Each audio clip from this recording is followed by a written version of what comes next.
اور ٹوائلٹ میں پیشاب کرتے کرتے اس کو اٹیک آ گیا اور مر گیا. مسلمان کا بچہ تھا بیچارہ, یتیم بچہ تھا, ماں غریب تھی مولانا. تو لوگوں نے دروازہ توڑ کر بچے کو باہر نکالا, دفن کر دیا. ماں رو رہی تھی. لوگوں نے گالیاں دی محلے میں کہ کیسا گنہگار تھا, تو نے تیرے بچے کو کوئی چیز سکھائی نہیں, کتنا پاپی بندہ تھا بچہ تھا تیرا, کوئی تربیت تو نے نہیں کی, ٹوائلٹ میں مر گیا گندگی کی حالت میں. مولانا ماں کو دو ٹینشن, ایک تو بچہ مر گیا اور دوسرا ٹینشن یہ تھا ٹوائلٹ میں مرا تو لوگ اس کو گالیاں دے رہے تھے. 1.5 سال تک ماں روئی کہ میرے اللہ میرے بچے کا کیا ہوگا, کیا گناہ تھا اس کا, وہ ٹوائلٹ میں مر گیا. میں بتانا چاہتا ہوں اس قصے سے میرے وریاؤ کے بھائیوں کہ مکتب کیا ہے.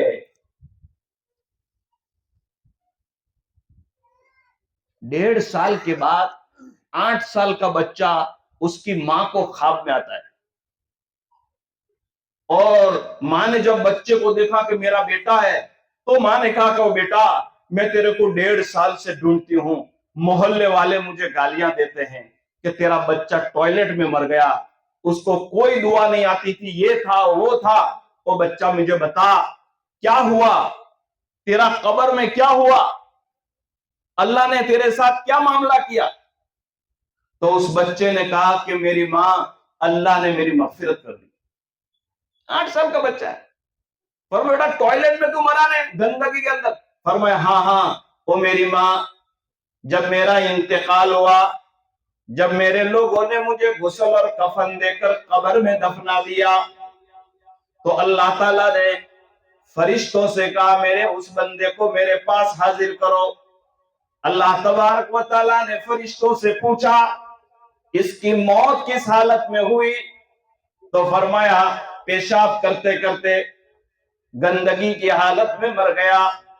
بچہ فرماتا ہے میں اللہ کے سامنے کپ کپ آنے لگا کہ گندگی کی حالت میں مرا ہوں تو مجھے تو جہنم میں ڈال دیا جائے گا. سننا دھیان سے, مکتب کس کو کہتے ہیں. اس بچے نے کہا اللہ پاک نے فرشتوں سے پوچھا, او فرشتوں تم بتاؤ جب اس کی موت کے وقت یہ اور ٹوائلٹ اور پیشاب خانے میں تھا تو یہ جب وہ پیشاب خانے میں اندر آیا, جب وہ اندر آیا تو اس نے استنجا کرنے کی, پیشاب کرنے کی, پیشاب کرنے سے پہلے جو دعا پڑھنی ہے ٹوائلٹ میں جانے سے پہلے وہ دعا پڑھی تھی. میرے نبی کی سنت کے مطابق اس نے استنجا کیا تھا. تو فرشتوں نے کہا ہاں ہاں میرے اللہ, اگرچہ یہ ٹوائلٹ میں مر گیا لیکن ہمارے رجسٹر میں لکھا ہوا ہے کہ گندگی کی حالت میں بھی اس نے کوئی کام سنت کے خلاف نہیں کیا. دعا پڑھ کے اندر گیا, بسم اللہ پڑھ کے اندر گیا. میرے بھائیوں سننا, اللہ تبارک و تعالیٰ نے سارے فرشتوں کے سامنے اعلان کر دیا, او فرشتوں جاؤ جنت میں جا کے اعلان کر دو کہ ہم نے اس بچے کی مغفرت فرما دی, اس کو ہمیشہ کے لیے جنت میں داخل کر دیا, اور اس بچے کی وجہ سے ہم نے اس کے ماں باپ کے زندگی بھر کے گناہوں کو معاف کر دیا. فرشتوں نے پوچھا وہ میرے پروردگار یہ تو ٹوائلٹ میں مرا, پیشاب کی حالت میں مرا, ننگا ہونے کی حالت میں مرا. تو اللہ فرماتے ہیں بھلے پیشاب کی حالت میں مرا ہو لیکن میرے نبی کے طریقے کے مطابق پیشاب کر کے آیا ہے, میرے نبی کی دعا کے مطابق وہ پیشاب کرنے گیا تھا. اور میرے بھائیوں کتاب لکھنے والے نے لکھا, اس کے استاد کو اس کی ماں نے جب اس کا خواب بتایا تو اس کے استاد نے بتایا میں نے 2 سال تک اس بچے کو استنجا کرنے کی سنتیں بتائی تھی. خدا کی قسم میرے بھائیوں بتاؤ, یہ ہے مدرسہ, یہ ہے مکتب.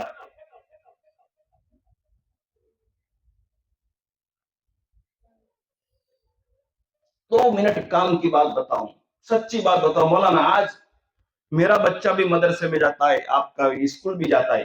سچی بات بتانا, سچی بات, جتنی خوشی اپنے کو بچے کو اسکول بھیجتے وقت ہوتی ہے